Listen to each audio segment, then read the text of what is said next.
ultimately then, what we need more than money is a set of relationships, one to the other, that sees that that money is used for our interest.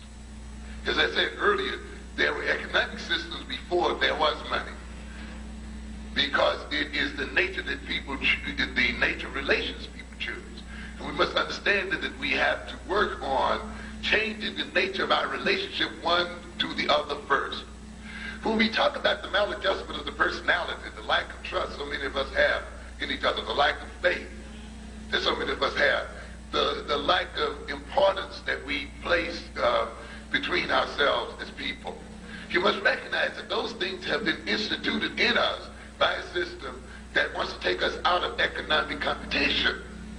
As I've said in the other context, when you look at almost any character flaw or maladjusted trait in the black personality, you can trace that trait back to an economic political function. We are not shaped as we are merely because someone hates us, merely because they have something against our color.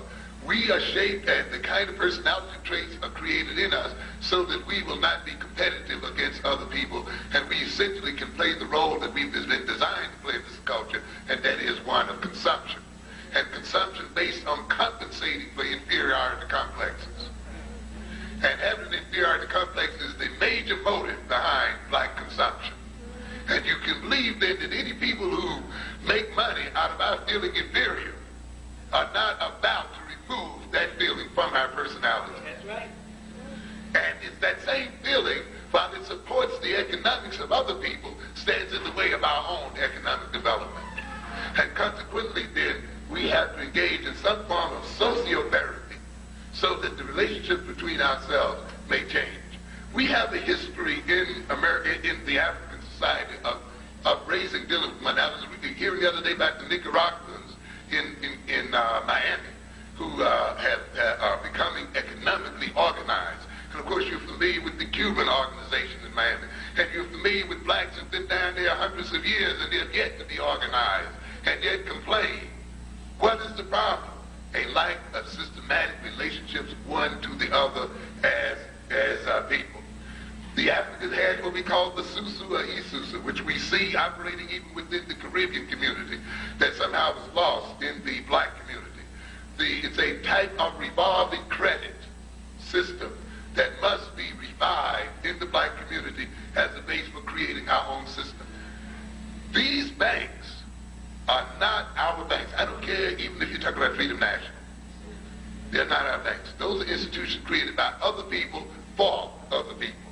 And even when your own people are in them, they must obey the rules and regulations and standards set by the other people. There's no such thing as standard business practices, which Negroes like to talk about a whole lot. No such thing. They are white folks' business practices, and they are standard because they work to their advantage. Do not be deceived by these things.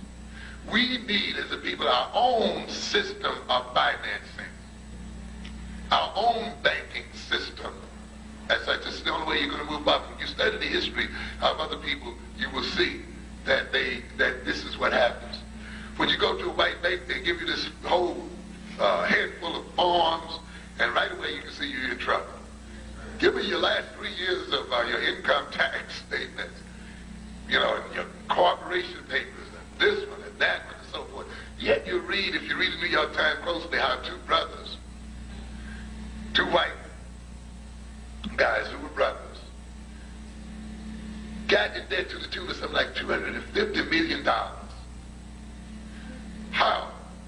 Because they could get loans on their signatures.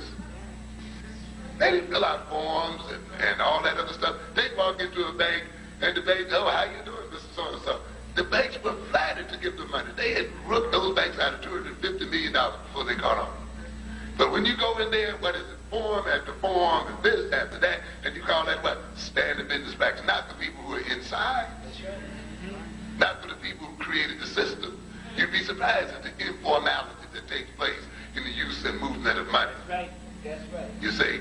But then that means we have to develop our own informal systems. We must develop these credit unions so they may be used.